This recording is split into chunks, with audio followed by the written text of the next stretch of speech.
Olá, estamos novamente aqui, né? Estamos de volta, continuando com o livro Guerra de Palavras. Agora nós vamos entrar na segunda parte deste livro, que é uma nova agenda para a nossa fala. Então, nós vamos começar agora uma parte interessante e importante para nós, né? Mais entendimento sobre essa guerra de palavras, né? Então vamos lá, vamos orar, pedir ao Senhor, né, para que nos ajude. Senhor nosso Deus, muito obrigado por tua misericórdia. Nos ajude a transmitir o ensino que esse livro nos coloca, que a tua palavra seja que reine em nossos corações. Muito obrigado, nós te pedimos em nome de Cristo Jesus. Amém. Bem, vamos lá? Então, seguindo a história, né? Capítulo 5, que é a parte agora, o início dessa parte 2, né, que fala Ele é Rei. Então, vamos lá. Como a gente sabe, como sempre, o Paul Tripp, ele tem logo no início sempre uma introdução, né, de algo que aconteceu para usar como abertura para o assunto que ele vai trazer. E essa vez ele trata de uma viagem que ele fez a Nova Delhi, ou melhor, o tempo que ele ficou numa favela ali, né, onde ele viu coisas que ele mesmo disse que não consegue, crianças doentes, subalimentadas, infestadas de mosca, mendigos idosos, né? Então ele viu muitas coisas que ele não conseguia. E aí ele lembra do seu nascimento, né? Que ele poderia ter nascido naquela favela, mas, né, quando ele teve aquela condição de vida, mas não foi por causa da sabedoria dele, mas da providência e soberania de Deus, né? Então ele coloca isso justamente que ele diz, né? Ele não estava ali porque era ele, né? Foi Deus quem me permitiu nascer em uma família cristã. Foi ele quem planejou que aos 9 anos, e ele conta, na verdade, esta história, né? Ele conta essa história bem clara para nós a respeito do seu nascimento, e onde ele vai entrar sobre a soberania de Deus. Então, a gente tem aqui, e ele começa com um texto bem conhecido de todos nós, Romanos 11, Romanos 11, 33 a 36, ó profundidade da riqueza, tanto da sabedoria como do conhecimento de Deus, quão insondáveis são os seus juízos, quão inescrutáveis os seus caminhos. Quem conheceu a mente do Senhor? Né? Quem foi seu conselheiro, ou quem primeiro deu a ele para que ele venha a ser restituído? Porque dele, e por meio dele, e para ele são todas as coisas. A ele, pois, a glória eternamente. Amém. Né? Então, a gente tem esses pontos, claro, em que o Paul trabalha nesse momento, nesse livro. Mas algumas coisas que ele coloca nessa introdução que a gente precisa ver aqui, né? Primeiro é que ele diz assim que quando o meu coração é controlado por um desejo, por algo criado, ou seja, uma pessoa, posse, posição, experiência, do que é por um desejo pelo Criador, procuro controlar meu mundo. Por exemplo, controlar meu mundo, ou seja, e as pessoas que fazem parte dele, para obter o que eu quero. E ele cita alguns exemplos. O adolescente grita para os seus pais que lhe disseram não. Ele diz assim, eu não aguento vocês e suas regras. O marido que deseja as coisas do seu jeito argumenta com a sua esposa e a deixa sem saída. A esposa tenta motivar seu marido pela culpa. Ou seja, o manipulador, ele usa a bajulação para obter o que ele quer do seu amigo. Ninguém descansa na soberania de Deus, crendo que ele lhe dará o que é melhor. Então, a gente nunca descansa na soberania. A gente faz alguma coisa, manobra a palavra para que nós venhamos a ter um certo ganho por isso, né? E aí vem outra questão que a gente tem que lembrar, que quando entendemos a soberania de Deus e nos submetemos ao seu governo, podemos viver e falar como Deus planejou. Então, o que é certo é que Deus, quando a gente...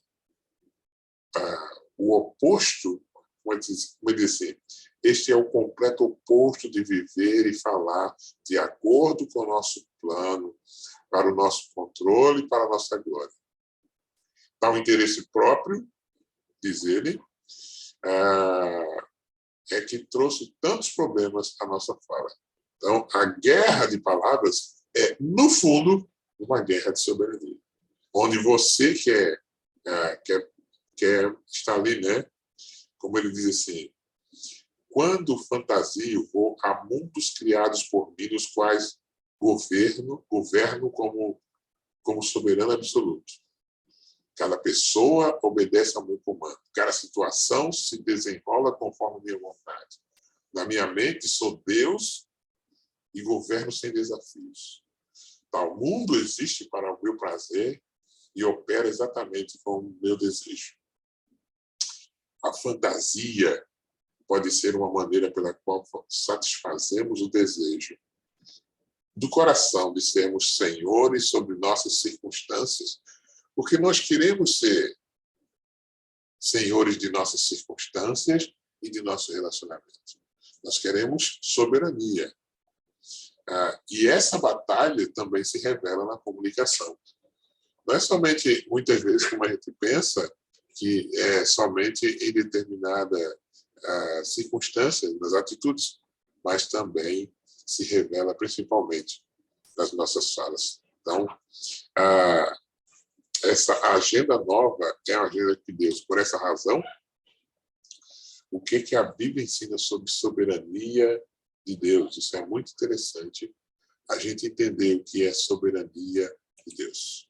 Então, se minhas palavras, vamos começar a compreender a soberania de Deus, se minhas palavras, né, não fluem de um coração que descansa no seu controle, então elas vêm de um coração que busca controle para que obtenha aquilo que quero.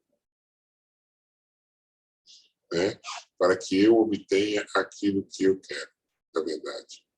Então, aquilo que quero, se as minhas palavras elas não for um coração que descansa no controle de Deus, eu vou sempre querer que as coisas aconteçam, né, do meu jeito, do meu modo. Né? Então, muito cuidado para saber quem controla. Mas eu preciso compreender a soberania de Deus. Principalmente, desculpem, mas principalmente nesse momento da minha fala.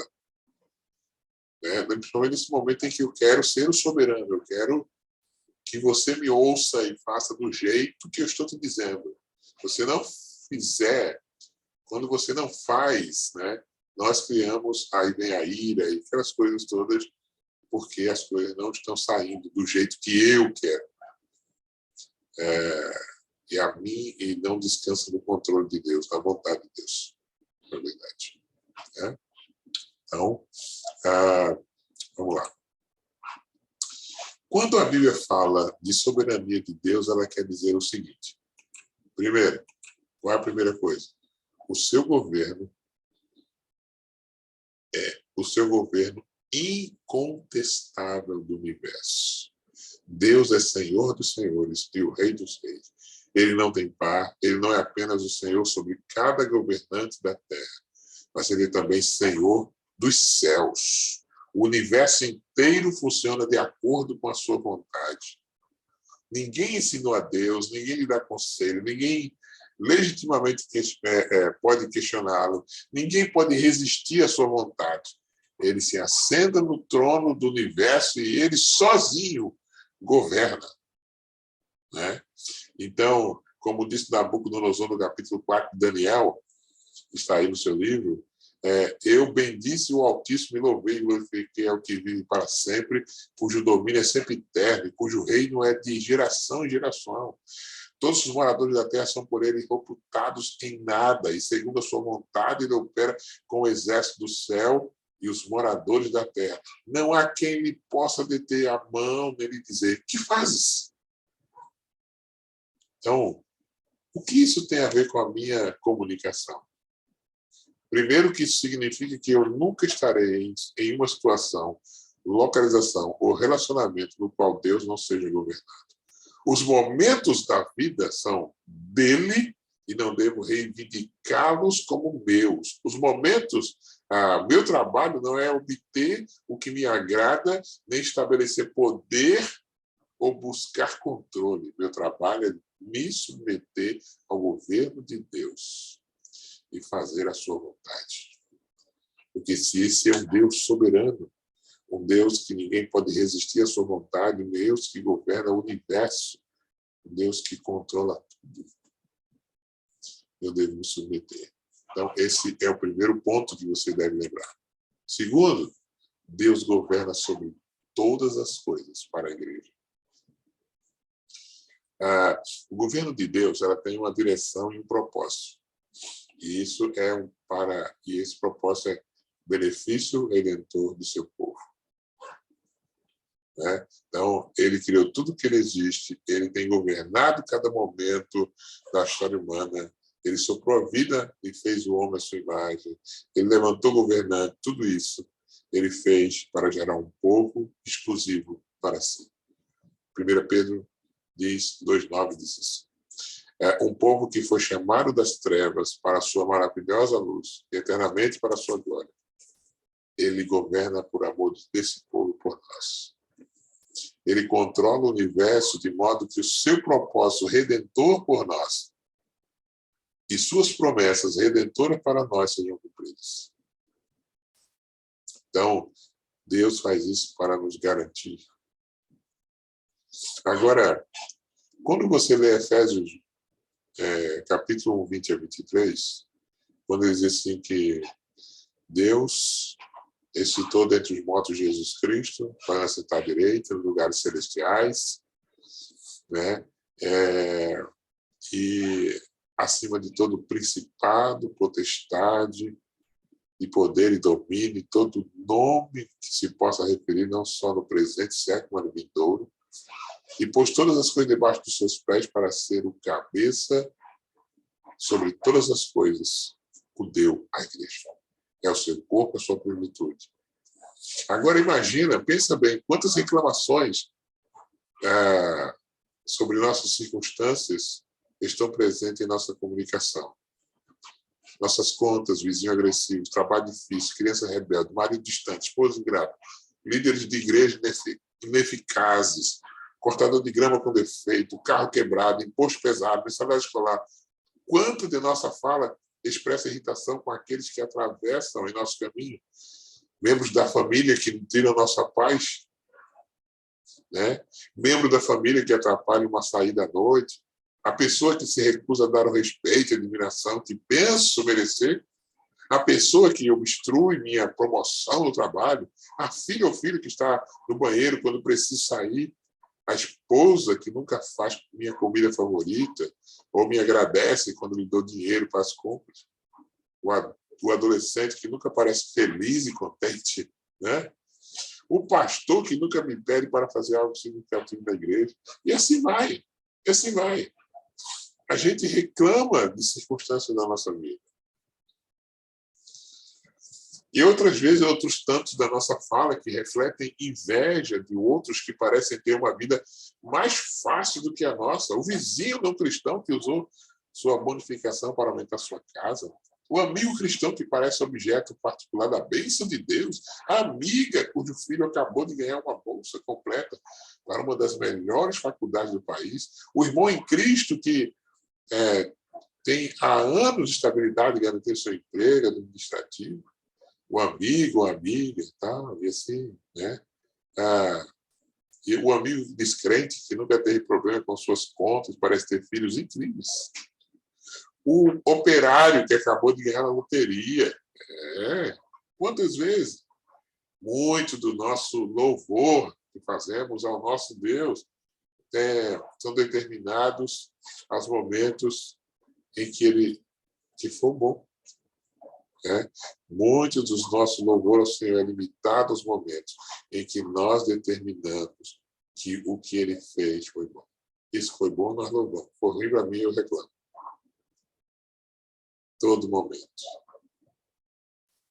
Quando alguma coisa boa acontece, nós usamos nessas situações, louvamos a Deus por sua fidelidade. Então, o que nos falta na comunicação? A gente precisa compreender que Deus nos tem exatamente onde precisamos estar para que seus propósitos e suas promessas para nós possam se cumprir. Então, você precisa entender que, naquele momento, Deus vai ser glorificado, não é você. Naquele momento, Deus está colocando você ali com propósito para a sua igreja. Para a glória, para nos tornarmos a imagem e semelhança do seu Filho. Então, qual é a próxima? Vamos lá. Entender a soberania de Deus. Ponto 3. Deus governa sobre os detalhes específicos de nossa vida. O governo de Deus não é somente global, universal, mas ele é individual. Por exemplo, você vê detalhes sobre a vida de Moisés, Jacó, Esaú, José, Esther, Ruth, Davi, Jeremias. Ele governa também sobre os detalhes da nossa vida. Cada detalhe específico da nossa vida tem um agir de Deus. É Deus quem, de modo glorioso em sua soberania, que dirige os detalhes específicos da nossa vida. Ao mesmo tempo que eu estou falando aqui para você, você vai ver depois, e ao mesmo tempo que eu estava falando, você estava fazendo outra coisa. Mas isso, tudo tem uma direção específica de Deus. E muitas vezes, Deus não é distante e impessoal, como pode você achar que Deus fez as coisas. Não. Ao contrário, Deus governa nos detalhes específicos da minha vida, para que eu possa buscá-lo, tateando, mesmo assim encontrá-lo. Ele nos chama para pensar, orar, planejar e para viver vidas ordenadas e com domínio próprio, mas sobre um fundamento que reconhece e descansa no seu governo. Deus está usando as coisas em nossas vidas como ferramentas para completar sua obra em nós. Toda circunstância da vida, sua vida, Deus está fazendo algo para a glória dele. Na verdade, para a glória dele. 4. Deus governa sobre cada aspecto de nossa salvação. Você entendeu isso?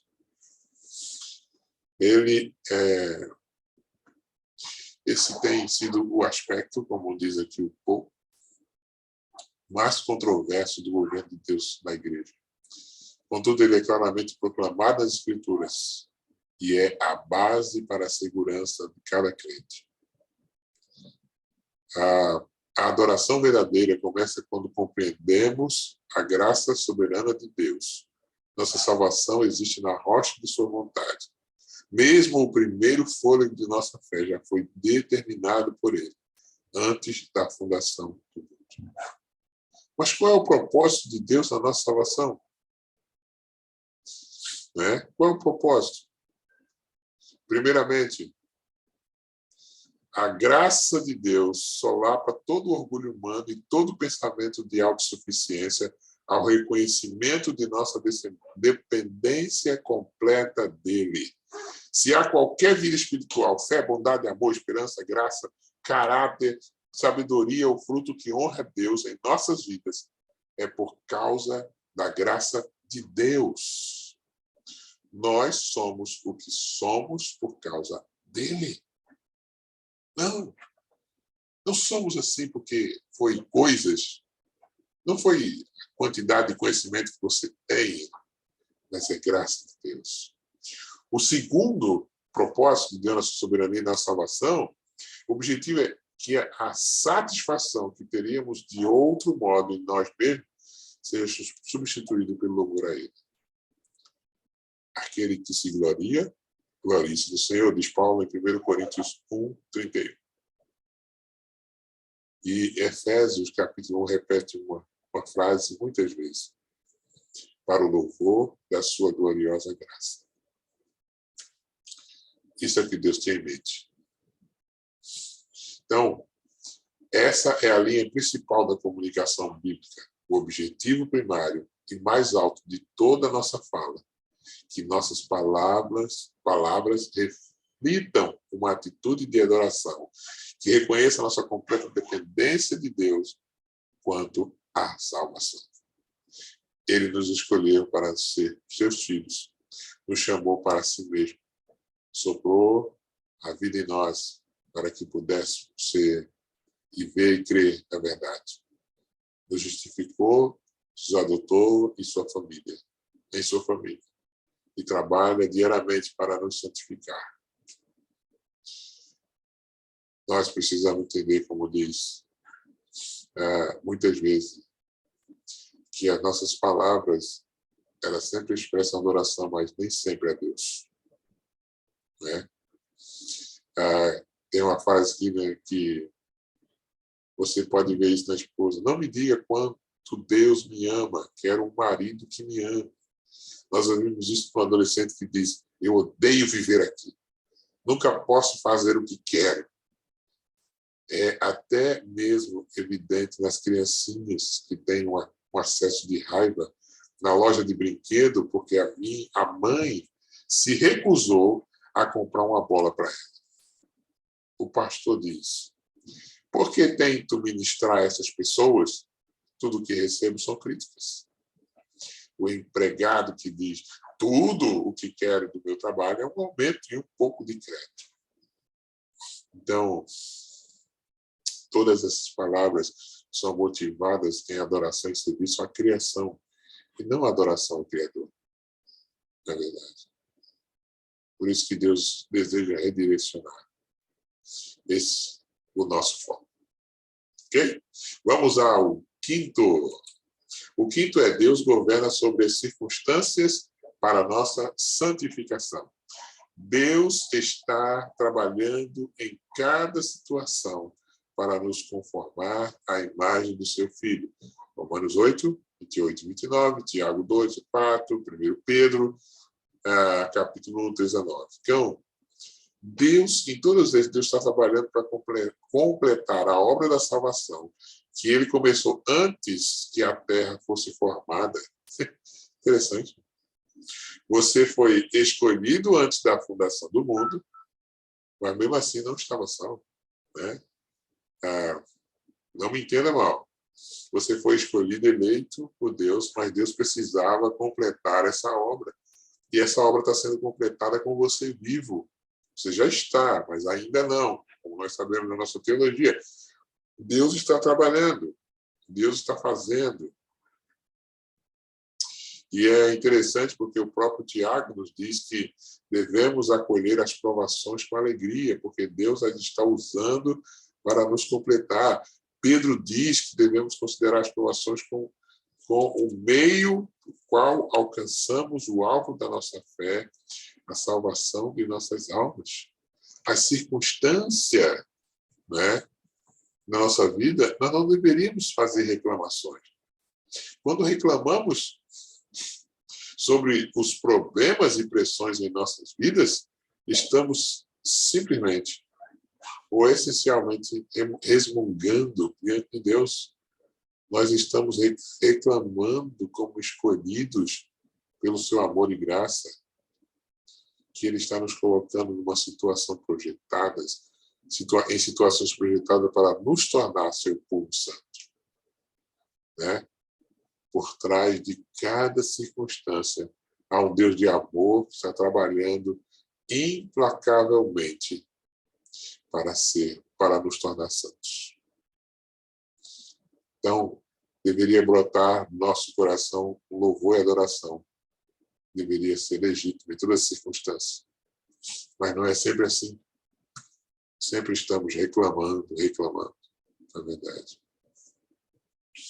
Então, a gente tem esses problemas. E aí, a gente fica olhando, como ele diz aqui em uma parte, o que sai de sua boca em momentos de dificuldades. O que seu coração sente e sua boca diz quando o seu plano é obstruído ou simplesmente se estraçalha no chão. Como você reage quando as pessoas falham com você ou não cumprem sua parte? O que você diz em momentos de frustração e desapontamento? Como você reage quando encara algo totalmente inesperado? Como reage aqueles que parecem atravessar no caminho da sua programação e dos seus planos? Como você responde quando suas ideias mais brilhantes e seus melhores esforços fracassam? Como reage às provações que não parecem culpa sua? Suas palavras reconhecem o plano soberano de Deus sobre todas as circunstâncias de sua vida para a sua santificação?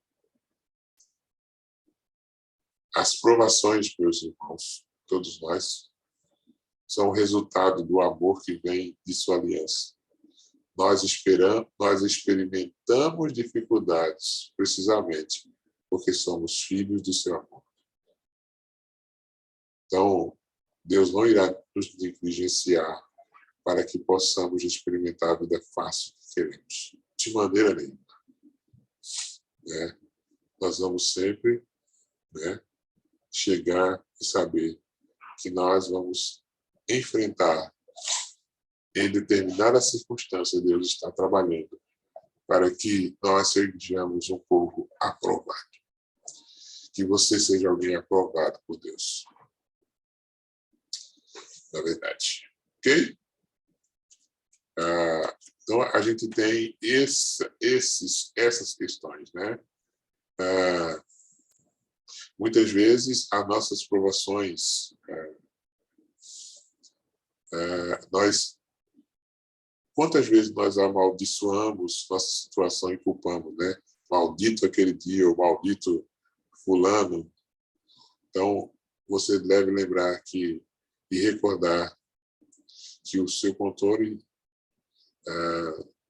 santificador de Deus e das circunstâncias de sua vida está sobre o nosso Deus. Por exemplo, esse é o único modo de construirmos um modelo bíblico de comunicação. O vizinho difícil, o chefe exigente, o parente melindroso, a amiga abandona, a criança ingrata e o acidente inesperado são todos instrumentos de santificação nas mãos do Senhor. Tal como você tem dificuldade em interpretá-los apropriadamente.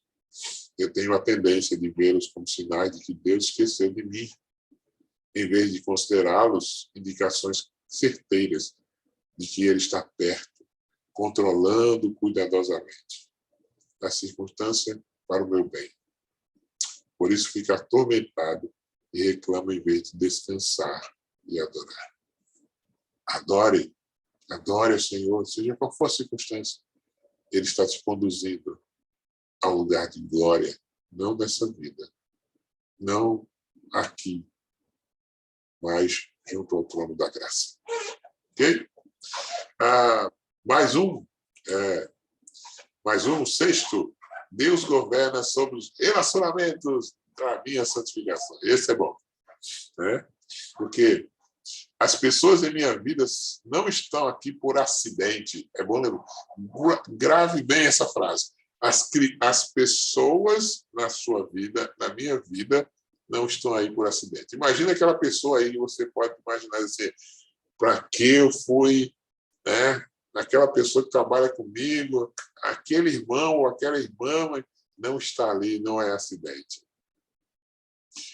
Elas são instrumentos de Deus nas mãos do seu Redentor. Deus por meio dela continua a obra que começou. É com ela que você vai aprender a ter paciência, é com ela que você vai aprender a ouvir, é com ela que ela vai dizer algumas coisas verdadeiras para você e você não vai querer ouvir, e às vezes é Deus falando para você. Pois é, mano. Então, ele colocou as pedras no templo, né? Deus é soberano nos nossos relacionamentos. Ele fala assim, ele colocou as pedras no templo exatamente onde ele as queria colocar. Ele arranjou cada parte do corpo como ele queria que fosse conectado. Os conflitos que eles proporcionam cada desses seus relacionamentos não são discussões sem significado ou obstáculos irritantes para uma vida que, se fosse de outra maneira, sem eles, seria feliz. Mas eles fazem parte, eles existem, porque Deus está comprometido a nos levar à maturidade. Né? Então,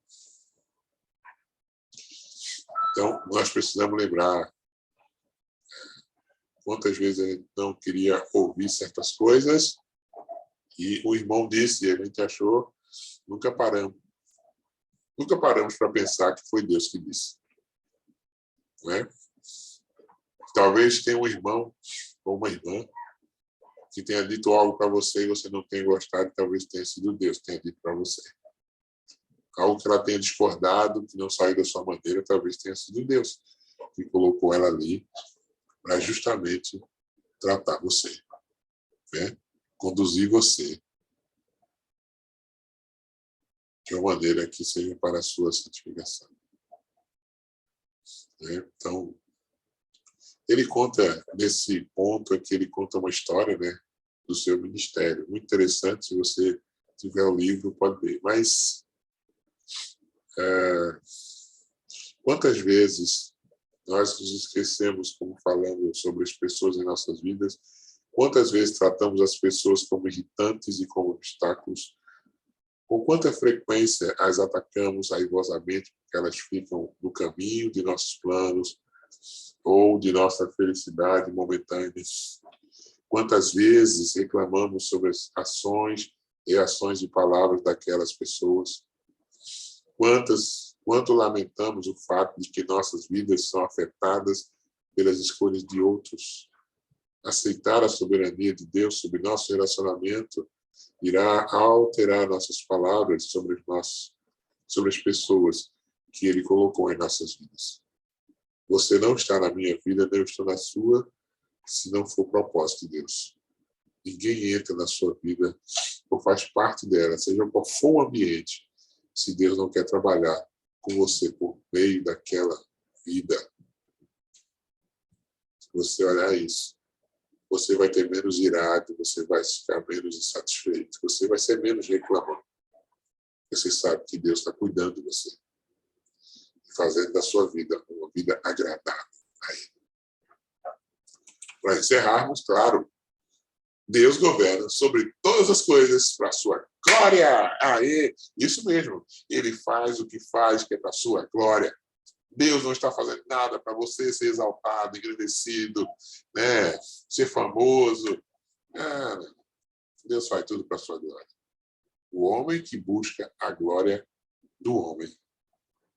Mas nós deveríamos buscar a glória do nosso Deus. Então, o ponto principal das Escrituras é a glória de Deus. Interessante é que Jesus disse que ele iria glorificar o Pai. Né? E aonde era a glória? No lugar mais humilhante, a cruz. Isso! A glória do Pai no Filho estava no Calvário, na cruz de Cristo. Tá? Você que quer ser grande, seja servo. Jesus fez assim. Deus está trabalhando para a nossa felicidade pessoal, temporária. Deus não está trabalhando para isso. Deus não está trabalhando para que possamos nos sentir satisfeitos, completos, para que tenhamos uma imagem própria, positiva, uma imagem própria positivo, ou um estilo de vida confortável. Não, meu irmão, minha irmã. Deus não está fazendo isso. Ele está trabalhando para nos tornar em luzes que brilhem na escuridão. As pessoas precisam ver as nossas boas obras e glorifiquem a Ele. Mateus 5,16. Né? O que as Escrituras ensinam sobre nossas vidas que estão nas mãos dele repetidas vezes. Toda soberba humana deve ceder lugar ao propósito final da sua própria glória. Então, quando falamos como se estivéssemos no controle das coisas,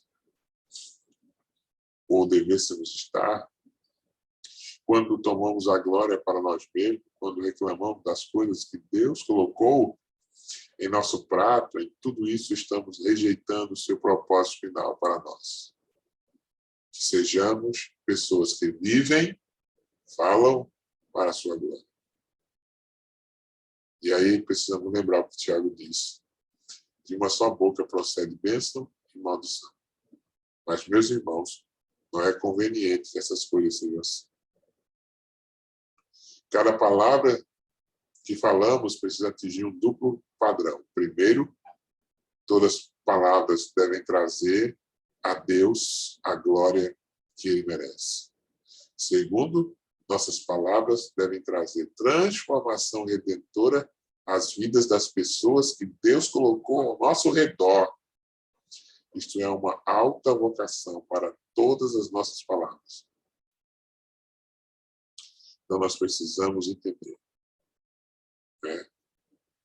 O enganador, ele deseja que reivindiquemos o mundo das palavras como sendo nosso, para falar abertamente a partir da nossa verdade, para falar para a nossa glória e para falar a partir de corações egoístas, comprometidos apenas com o que parece melhor para nós.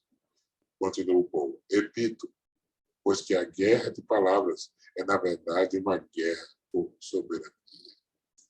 E agora? Você tem uma ideia clara sobre o que a soberania de Deus tem a ver com a nossa fala? Boa pergunta. Então, preste atenção nisso, porque ele encerra com essa frase que todos já foram repetidos aqui, nesse ponto 7. A guerra de palavras é, na verdade, uma guerra pela soberania. Quem ou o que governa o seu coração? Quem ou o que governa o seu coração? Quem quer que seja, ou aquilo que for, controlará a sua língua. Quem quer que seja, ou aquilo que for, isso controlará a sua língua.